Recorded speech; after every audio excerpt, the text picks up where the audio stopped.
Bonjour. Bonjour Jérôme. Merci de nous accueillir. Jean-Philippe est amoureux du bois, il en a mis partout dans sa maison. Il va nous expliquer comment et surtout pourquoi, juste après le générique.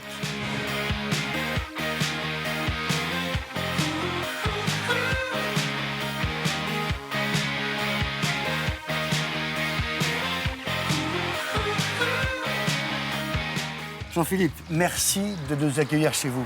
Elle a quel âge votre maison? Elle a un peu moins de 3 ans, 2 ans et demi. Et vous y vivez? On y vit avec ma femme et puis mes 3 enfants, 3 garçons. Combien de mètres carrés? Elle fait 200 mètres carrés, on est installé près de Cergy-Pontoise, dans la banlieue ouest. Ah, banlieue parisienne, ça veut dire que le terrain est cher. Ah, effectivement, le foncier n'est pas donné ici. On est sur un terrain qui fait à peu près 600 mètres carrés et qui a coûté 215 000 €. Ça fait cher le mètre carré. Exactement, ouais. C'était quoi avant ici? Ici, c'était pour la moitié de la maison un terrain de tennis. On était sur une grande propriété et il y avait ici un terrain de tennis avec pas mal de drainage puisqu'on est à 80 mètres du bord de l'Oise. Terrain et meubles, beaucoup d'argile et une nappe phréatique à moins d'1 mètre de profondeur. Voilà pourquoi vous avez une maison sur pilotis, c'est ça?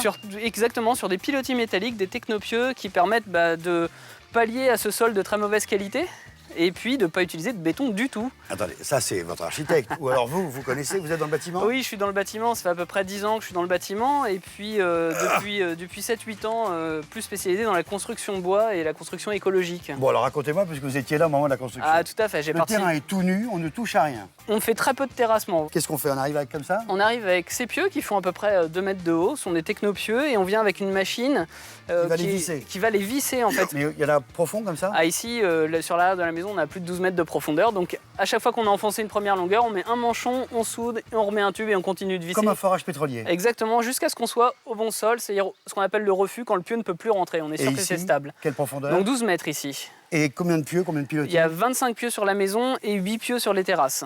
Et pas de béton donc? Ah non, pas du tout de béton. Si on avait dû faire du béton ici, on aurait dû faire une épaisseur de béton invraisemblable et ça aurait coûté plus du double du prix de ce qu'on a fait là. Donc 25 pieux, mini-pieux, 25 pilotis, et après du bois. Du bois, que du bois, jusqu'en haut, jusqu'au fêtage. C'est une mob. Une maison à ossature bois, Maison exactement. ossature bois.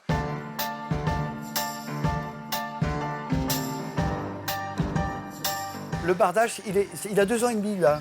Eh ben oui, le bardage a 2 ans et demi et Il vieillit mal. ici vieillit pas mal, mais il vieillit de manière hétérogène. Donc c'est un bois qui n'est pas, il est traité thermiquement et pas chimiquement. Il est chauffé en fait pour stabiliser sa structure mécanique et Pas de permettre. produits chimiques. Non, pas de produits chimiques. Il y en a très peu dans cette maison. Oui, mais Mais il est posé à l'horizontale sur réquisition de l'architecte des bâtiments de France qui pensait qu'un bardage vertical, ça donnait un aspect de grange ou de vieille ferme. Et il voulait pas de ferme ici. Et il voulait pas de ferme ici, donc on s'est permis quand même une petite variante sur la terrasse. On voit que la pose d'un bardage vertical est quand même beaucoup plus logique et évidente. Ça grisaille de manière uniforme et celui-là a été posé 1 an et demi après la maison. Donc on voit que c'est quand même plus sympathique. Ici, la maison, ça va vieillir par tâche et ça va prendre un certain nombre d'années avant d'être homogène. Alors, c'est une maison ossature bois et en plus, elle est passive. Alors elle est passive, tout à fait.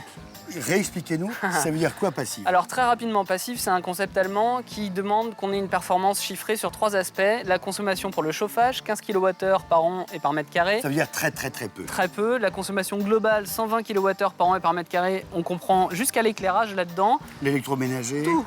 Et le dernier aspect, c'est l'étanchéité à l'air. Donc on met la maison en pression, en dépression avec un gros ventilateur et il doit y avoir peu de départition parasite. En gros, si on imagine que la maison est une enveloppe fermée, il faut qu'il y ait un trou de moins d'une pièce de 2 € sur une maison qui fait 200 mètres carrés. Ça veut dire qu'il faut faire attention aux détails. Oui, tout ça c'est important, mais c'est le travail des professionnels. Ce qu'il faut comprendre, c'est que pour les gens, une maison passive, c'est avant tout une maison ultra confortable, qui consomme peu d'énergie en fait, qui n'a pas de vrai système de chauffage, mais juste un appoint de chaleur pour les périodes où il fait froid et qu'il n'y a pas de soleil, puisque la maison, on voit, il y a des très grandes baies vitrées derrière nous. Il n'y a pas de chauffage dans votre maison? Non, il n'y a pas de vrai système de chauffage, il n'y a pas de plancher chauffant, il n'y a pas de radiateur dans toutes les pièces, il n'y a pas de chauffage. Vous étiez écolo dès le départ, vous? Vous êtes né comme ça? Oui, avec en tout cas un penchant pour l'écologie. Maintenant, cette culture, c'est quelque chose qui prend du temps, on doit découvrir techniquement, être curieux, s'informer. Mais qu'est-ce qui vous a motivé, vous? La motivation, c'était d'intégrer dans mon parcours professionnel le matériau bois qui m'a toujours suivi. Il y a aussi le fait que votre femme et vos enfants sont allergiques. Oui, alors Hugo, qui est l'aîné, a un problème d'allergie aux protéines de lait et c'est vrai que ça a été un petit peu le déclic en fait à aller vers une quête d'information sur les produits naturels au départ. Et puis tout ça, ça a dévié vers l'énergie, le bois. Et j'ai introduit ça dans mon milieu Et vous professionnel. êtes devenu extrêmement pointilleux. Alors, extrême, j'aime pas ce mot-là parce que l'extrémisme en rien n'est bon. Bon. Et donc, l'écologie doit toujours se teinter de pragmatisme. C'est très important. Mais ça, c'est la maison du futur, quand même. Non, non, on est assis là tous les deux. C'est la maison d'aujourd'hui. Il y en a une ici, mais il y en a plein d'autres. Les maisons passives, ils se construisent de plus en plus. Et puis, vous savez, le passif, on peut avoir une maison passive certifiée, mais on peut aussi faire une maison intelligente avec du bon sens, Mais c'est sans parler de contraignant. certification. Mais non, c'est pas très contraignant. Il n'y a pas de mode d'emploi. C'est une maison, on y habite, on y vit bien, on y respire bien. Et c'est tout ce qu'il faut. On peut rentrer? Oui, on peut rentrer, mais par contre, on enlève les chaussures parce qu'ici, il y a des petits-enfants et on essaye que ça se passe bien pour eux et on ramène pas. Mais je suis pas allergique, hein. Ah, mais c'est pas grave, vous risquez rien, il n'y a pas de produits chimiques dans la maison. J'enlève les chaussures.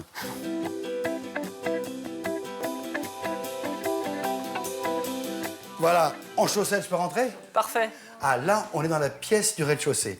Cuisine, salle à manger, salon. exact. Quelle superficie? Environ 70 mètres carrés sur cet espace. Je reviens juste un instant à votre lutte contre les allergies, contre les pollutions. C'est pas trop contraignant? Dans la cuisine, par exemple. C'est pas une contrainte, c'est un choix et la démarche se fait avec simplement du bon sens. Dans la cuisine, le seul endroit, c'est le frigidaire. Voilà, où tout simplement on ne trouvera pas de bouteille de lait, il n'y a pas Ça- le litre de lait. Bon, Hugo est ça, allergique aux produits laitiers. Ça, c'est votre fils. Oui. Mais l'eau, par exemple. L'eau, c'est pas tant une recherche pour éliminer des allergènes, mais c'est une qualité d'eau. Donc on a ici un système de filtration par osmose inverse. Osmose inverse, ça veut dire forte pression, une membrane ultra fine, des trous très fins qui laissent passer que les molécules d'eau, qui enlèvent les bactéries, les virus et même les odeurs. Voilà. Mais c'est pas un peu trop? Non, c'est pas un peu trop. C'est vrai que c'est un des meilleurs systèmes de filtration aujourd'hui, mais il a beaucoup d'avantages. L'eau ici qui est distribuée, c'est l'eau de boisson. On l'utilise également pour laver des légumes. Elle est toujours à une température très agréable et elle est compatible avec les biberons des enfants éventuellement. Vous donnez cette eau-là directement au biberon de Ah votre oui, bébé de 3 mois. sans aucune arrière-pensée. Bon, mais ça coûte cher. Non, ça coûte pas cher et c'est un autre avantage dont on n'a pas parlé, c'est que ça élimine la corvée des bouteilles d'eau. Exact. Ouais. Alors, toujours la lutte contre les pollutions. Le parquet, par exemple. Ah, le parquet, on est sur un parquet en mélèze qui est simplement fini avec une huile dure, qui a un label environnemental et qui a très peu de solvant. Pas de formaldéhyde, pas de COV, composés organiques Réduit au volatiles. minimum. Les peintures, Les peintures, toutes les peintures de la maison sont réalisées avec des peintures à l'argile, donc des peintures naturelles. On a du papier peint qui est collé avec une colle à base de latex également. c'est pas incompatible avec les maisons passives Du tout, on a une liberté de parement, une liberté architecturale, tant pour les maisons passives que pour les maisons en bois. On peut faire à peu près tout ce qu'on veut. On a ici des parements terre crue et paille. On trouve ça un peu partout ou uniquement dans les magasins très spécialisés? De plus en plus, on les trouve dans tous les négoces de matériaux. Bon, quand même, triple vitrage. Et oui, On est en Île-de-France. on est en Île-de-France et contrairement à ce qu'on peut penser, c'est un gros avantage d'avoir du triple vitrage. Ça offre une surface qui va être moins déperditive que ce qu'elle aurait été si on avait du double vitrage. Et c'est un avantage, encore une fois, de confort. On revient sur cette notion, au-delà des calculs et des performances. Ici, on a un espace qui est très lumineux, qui est très agréable, y compris en hiver. Les enfants peuvent jouer au puzzle ici sans avoir de sensation de paroi froide. Un t-shirt, il fait toujours 20 degrés dans cette maison et on est parfaitement installé. Sur votre terrasse, en bois évidemment. Oui. Est-ce qu'on peut visiter, puisqu'on est à l'étage, les chambres? Bien sûr, je vous emmène, on va voir la chambre des deux grands garçons. La chambre des aînés. Alors, nous voici dans la chambre de Jules et la chambre d'Hugo. 2 garçons, une seule chambre. 2 chambres en réalité, puisque ici, Ah, on peut fermer et ils ont leur espace indépendant. un espace commun et s'ils le veulent, ça devient privatif. Exactement. D'autres trucs dans les chambres? Des brises-soleil orientables, une sorte de volet roulant qui permet d'occulter, mais également de protéger contre les surchauffes d'été avec le profil de la lame qui empêche la chaleur de rentrer, mais qui laisse une grande luminosité à l'intérieur. Important dans une maison passive. D'autres trucs? Oui, je suis électrosensible. J'ai Électrosensible, ça veut dire? une sensibilité aux champs électriques qui sont générés par le courant continu domestique. Ça vous fait mal au crâne. Et effectivement, c'est ça. Alors? Alors, j'ai toute la maison qui est équipée de gaines blindées. C'est ça. C'est ça. Alors, dans toutes les maisons, les fils électriques, normaux, ils passent dans des gaines comme ça là. Voilà. Celle-là est particulière. Elle est particulière. Dans le corps de la gaine, il y a un semi-conducteur qui est intégré. Ce semi-conducteur en bout de gaine est relié à la terre et ça permet d'éliminer 99% des champs électriques. C'est blindé, il n'y a pas de rayonnement. Exactement. Et ça marche vraiment.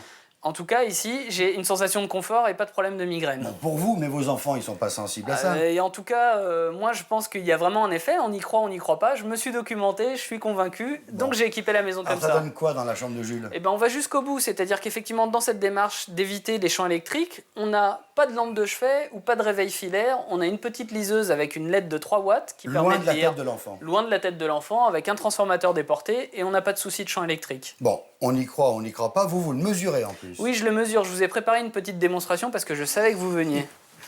On a un appareil qui permet de mesurer le champ électrique en volts par mètre. Donc, on voit ici que le régime d'ambiance de la maison est entre 3 et 5 volts par mètre. Très faible. En même temps, ici, là, au centre de la pièce, j'ai pas d'émission.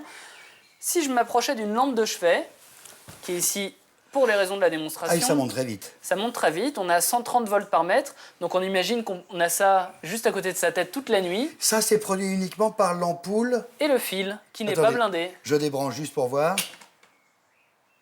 Et on va revenir à 5. Effectivement, ça rebaisse aussitôt. Tout à fait. Donc, pas de rayonnement parce que vous êtes électrosensible. J'imagine qu'il n'y a pas de Bluetooth. Non. Il n'y a pas de téléphone sans fil. Non, et pas Il n'y a de pas le Wi-Fi. J'ai préparé pour vous et pour les téléspectateurs une petite démonstration CPL. Ça vous dit quelque chose? Ah oui, courant porteur en ligne. Courant porteur en ligne. Où est-ce qu'il arrive le téléphone chez vous? En bas, je vous emmène. Montrez-moi où ça passe. Le CPL, courant porteur en ligne, tout le monde en parle, ça a de plus en plus de succès et c'est légitime parce que ça permet de distribuer dans toute la maison l'Internet, la télévision, le son, les images, les données, sans faire de travaux, sans creuser les tranchées. On va se servir des lignes existantes, les lignes électriques qui sont déjà chez vous et qui vont transporter un signal. Je vais vous montrer comment ça marche. Le téléphone. On y va. Vous allez voir, la mise en place est on ne peut plus simple. D'ailleurs, regardez le mode d'emploi, il n'y a même pas besoin d'écriture. Il y a 2 éléments. Vous me tenez celui-ci, ça, vous le branchez. Alors ça, c'est le fil du téléphone qui arrive chez vous. C'est l'arrivée téléphonique. Voilà, celui qui va distribuer le téléphone, Internet et maintenant la télé par ADSL. Petit câble, il est livré avec, je le branche sur la box. Peu importe la marque, ça marche pour tous les distributeurs. Et ça, je le branche sur une prise électrique. N'importe quelle prise électrique de votre maison, voilà. Vous avez un ordinateur Bien sûr. qui n'a pas le Wi-Fi, évidemment. Non. Vous ne pouvez pas être liaison radio branchée sur le monde. Ça, c'est votre ordinateur? Oui. Alors, attendez. Ça, vous le branchez sur la prise adéquate et moi sur n'importe quelle prise électrique. Ça, là, je peux là? Oui. Voilà. Hop. Cette prise-là, ça aurait pu être n'importe quelle autre dans votre maison. Vous êtes branché sur le monde. Eh oui. L'intéressant avec ce système, c'est qu'on peut comme ça distribuer partout, sans avoir besoin de faire des tranchées, l'Internet, la télévision, le son, le téléphone, partout. Ça commande ça, mais regardez, voilà des modèles qui commandent par exemple le chauffage. Avec ça, en le branchant simplement sur une prise électrique, en vous servant du circuit existant, vous commandez la température, les volets roulants, l'éclairage Les extérieur. convecteurs. C'est simple. Simple, mais combien ça coûte? Ça commence à 50 €. Ok. Vous êtes convaincu par le CPL? CPL, effectivement, c'est une bonne solution. Jean-Philippe, revenons à votre maison passive. Vous disiez, il n'y a pas de chauffage. Et pourtant, qu'est-ce que c'est que ça? C'est un poêle à bois. Un poêle à bois. Alors, C'est pas un vrai système de chauffage, c'est un appoint de chaleur. On est ici sur un poêle à bois qui est de toute petite puissance, 4 à 5 kW. Et en fait, on revient à la notion de confort. Ce poêle est ici un luxe qu'on se permet pour avoir cette notion de foyer dans le salon. Pour le ça plaisir. compte pas dans la comptabilité, c'est pas compté pour les maisons passives. De toute façon, encore une fois, nous, on est dans une démarche pragmatique et de bon sens et pas dans une performance chiffrée et mesurée tout le temps. Vous n'avez pas le label. On n'a pas le label, on a choisi de ne pas certifier ici puisqu'on ne jugeait pas ça nécessaire et que ça a un coût. C'est vrai que le certificat tamponné, c'est grosso modo 2 000 €. À peu près. L'eau chaude sanitaire, comment vous faites? Je vais vous montrer, ça se passe dehors.